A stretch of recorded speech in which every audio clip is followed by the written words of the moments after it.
2025-26ஆம் நிதியாண்டின் முதல் நாடாளுமன்ற கூட்டத்தொடர் இன்றுடன் நிறைவடைகிறது.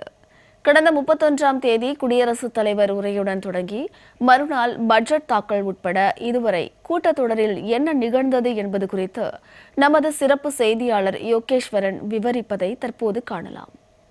2025-2026ஆம் நிதியாண்டுக்கான முதல் நாடாளுமன்ற கூட்டத்தொடர் குடியரசுத் தலைவர் உரையுடன் ஜனவரி 31ஆம் தேதி தொடங்கியது. குடியரசுத் தலைவர் உரையை தொடர்ந்து பிப்ரவரி 1ஆம் தேதி மத்திய நிதியமைச்சர் நிர்மலா சீதாராமன் நாடாளுமன்றத்தில் மத்திய நிதிநிலை அறிக்கையை தாக்கல் செய்கிறார். பின்னர் ஞாயிற்றுக்கிழமை விடுமுறையை தொடர்ந்து பிப்ரவரி 3ஆம் தேதி ஜனவரி 31ஆம் தேதி குடியரசுத் தலைவர் திரௌபதி முர்மு ஆற்றிய உரைக்கு நன்றி தெரிவிக்கும் தீர்மானத்தின் மீதான விவாதங்கள் தொடங்கியது. அன்றைய தினமே நாடாளுமன்றத்தின் மக்களவையில் எதிர்க்கட்சித் தலைவர் ராகுல் காந்தியும் மாநிலங்களவை எதிர்க்கட்சி குழு தலைவர் மல்லிகார்ஜுன் கார்கேவும் குடியரசுத் தலைவர் உரை மீதான நன்றி தெரிவிக்கும் தீர்மானத்தின் மீது உரை நிகழ்த்தினார்கள். ஜனவரி 31ஆம் தேதி குடியரசுத் தலைவர் நாடாளுமன்றத்தில் ஆற்றிய உரைக்கு நன்றி தெரிவிக்கும் தீர்மானத்தின் மீது பிப்ரவரி 4ஆம் தேதி பிரதமர் நரேந்திர மோடி நாடாளுமன்றத்தின் மக்களவையில் உரையாற்றுகிறார். பிப்ரவரி 5ஆம் தேதி டெல்லி சட்டமன்ற தேர்தல் காரணமாக நாடாளுமன்றத்திற்கு ஒரு நாள் விடுமுறை அறிவிக்கப்பட்டிருந்த நிலையில் பிப்ரவரி 6ஆம் தேதி நாடாளுமன்றம் மீண்டும் கூடுகிறது. ஆனால் இடைப்பட்ட ஒரு நாளில் அமெரிக்காவிலிருந்து இந்தியாவிற்கு நாடு கடத்தப்பட்ட இந்தியர்களுடைய கை மற்றும் கால்களில் விலங்கிட்டு அழைத்து வரப்பட்ட விவகாரங்கள் எதிர்க்கட்சிகள் பெரும் பிரச்சனையாக எழுப்பினார்கள்.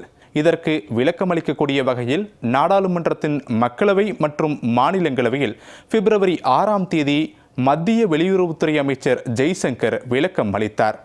இதனைத் தொடர்ந்து அன்றைய தினமே நாடாளுமன்றத்தினுடைய மாநிலங்களவையில் பிரதமர் நரேந்திர மோடி குடியரசுத் தலைவர் உரைக்கு நன்றி தெரிவிக்கும் தீர்மானத்தின் மீது உரையாற்றினார்.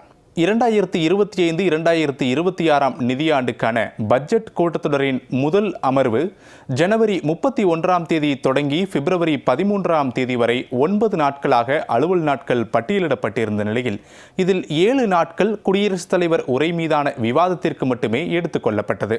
இந்த குறிப்பிட்ட 7 நாட்களில் ஒட்டுமொத்தம் 78 மக்களவை உறுப்பினர்கள் தீர்மானத்தின் மீதான விவாதத்தில் பங்கேற்றிருந்தார்கள்.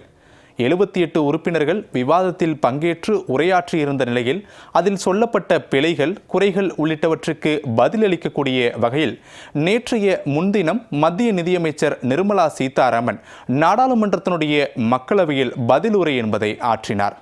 இதனைத் தொடர்ந்து நேற்று நாடாளுமன்றத்தினுடைய விடுமுறை தினம் என்பதால் இன்று நாடாளுமன்றத்தினுடைய அலுவல்கள் காலை 11 மணிக்கு மீண்டும் கூடுகிறது. 11 மணிக்கு கூடியதும் இன்றைய தினம் நாடாளுமன்றத்தில் முக்கியமான சில மசோதாக்களை மத்திய அரசு தாக்கல் செய்யக்கூடும் என எதிர்பார்க்கப்படுகிறது. அதில் 2 மசோதாக்கள், ஒன்று வக்பு வாரிய சட்டத்திருத்த மசோதா, மற்றொன்று புதிய வருமான சட்டத்திருத்த மசோதா. இந்த 2 மசோதாக்களையும் இன்று மக்களவையில் மத்திய அரசு தாக்கல் செய்யக்கூடும் என எதிர்பார்க்கப்படுகிறது.